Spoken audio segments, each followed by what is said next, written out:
Okay, so I'm going to show you a couple of exercises that I would highly recommend you do pre-upper body workout, or at least, well, do them pre-upper body workout. And I know I send you a lot of mobility, but if you're wanting to just get down here and make sure your shoulders can handle the workout, this is something that I do almost on the daily. So if I'm doing an upper body workout, I for sure will do this. And even on the days that I'm doing lower body or just an active recovery day or step day or VO2 max training day, I will come down into my gym and do this exercise. Why? Because this shoulder is suggesting that it's becoming a little bit frozen. When I lay in bed, I love to lay like this, and some evenings I can't do that due to pain, just lack of range of motion. So I know that this shoulder is talking to me. Now I know a lot of times we will be recommended, especially through professionals, to rest.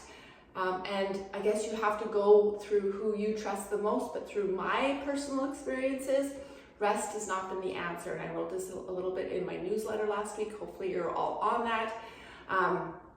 When I rest, everything just feels worse. So I've got some pain definitely through some of the bicep tendon area, and this shoulder definitely speaking to me, suggesting that if I do not continue to keep it strong, I'm going to have some mega problems. So this is what I would recommend you do as a warm up. I know I send you a bunch of mobility stuff, but if you'd like to just kind of save this nugget for an upper body workout, this would be amazing, especially on a shoulder day. So first, obviously I'll do like a 5-minute walk on the treadmill or bike just to get things going. So I'm warm before I do these.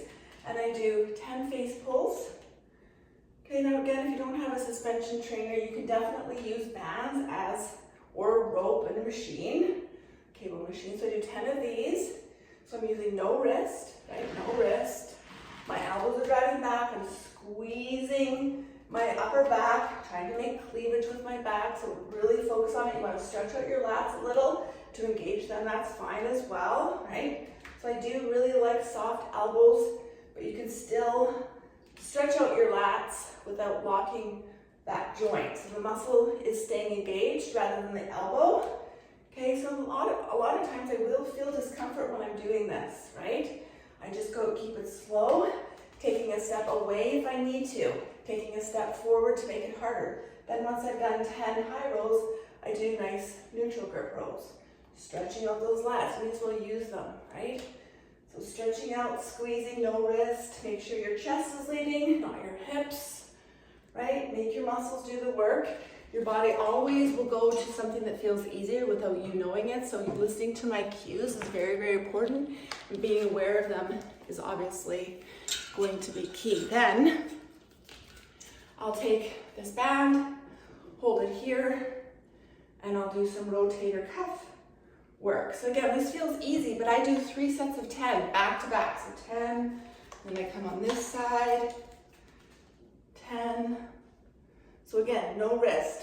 Think of range of motion. So this is, my shoulders feeling good because I've been doing this very consistently. So on a bad day, sometimes I only, because of this side, can only get here without starting to do this sort of stuff.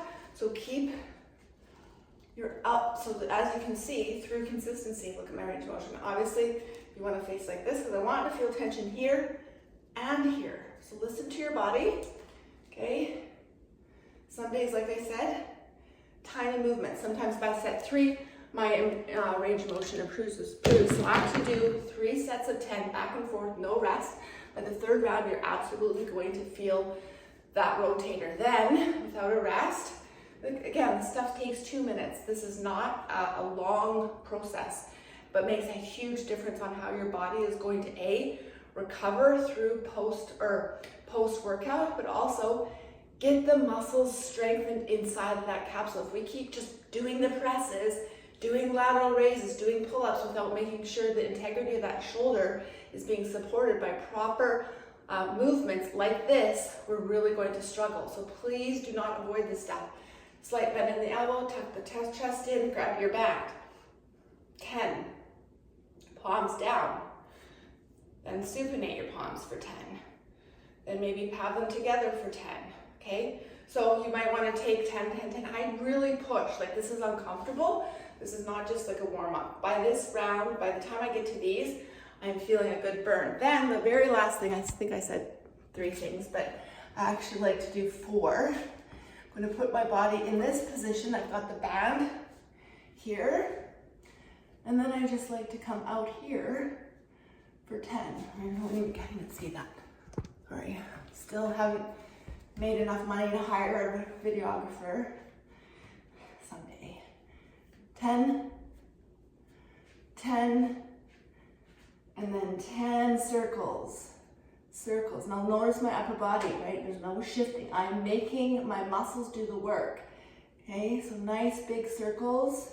You might want to do a few in the other direction. Mega burning. I'm going to do a few 10 here, then a few rotations here, keeping your neck neutral to its spine. So you're not like this, you're definitely not like this, right? When you tuck your chin in, everything starts engaging. If you're starting to get a lump here, that means that you need to keep those upper body muscles, these muscles, strong. So very important, especially the face pulls. Like almost every single day you should be doing those. Okay, and it doesn't necessarily mean or come through sitting at a computer. Sometimes it's just genetically we get that lump here, okay? Or we just have some weaknesses that we definitely need to address. So ladies, here is your fun shoulder thing that you should be doing on a very regular basis. Again, do it for sure before your upper body workouts and strength workouts.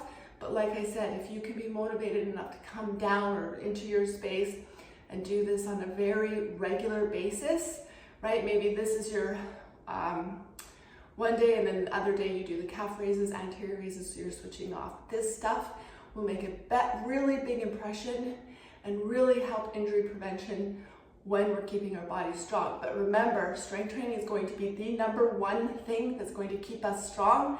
It's going to decrease our risk of injury. So just keep lifting, right? Those 3 strength workouts. This is your last week of these splits. Really take it down this week, okay? And starting next week, we do the summer strength, which is going to then, I'm going to then pick you up again. So please taper it this week, but don't forget this mobility.